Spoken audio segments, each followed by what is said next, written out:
કરશે, કોઈ તમારી મજાક કરશે, કોઈ અવરનવર વિડીયો ઉતારશે તો એમને રોકશે.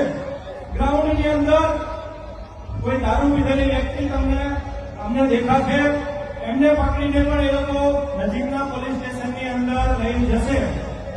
તમારી સુરક્ષા માટે અમારી ટીમ તૈયાર છે. તેમ છતાં બહેનોએ પણ થોડી સાવચેતી રાખવાની ખાસ જરૂર છે. સમયસર ઘરે પહોંચી જવાનું. ઘરે પહોંચવામાં તમને રસ્તે કોઈ પણ તકલીફ લાગે તો પોલીસ માટેનો હેલ્પલાઇન નંબર એટલે કે 100 નંબર, બીજું બહેનો માટે 181 એટલે કે 181 નંબર એ 24 કલાક માટે ચાલુ છે. આપણે ગમે ત્યારે રાત્રે તમને તકલીફ પડે તો એમને કોલ કરજો.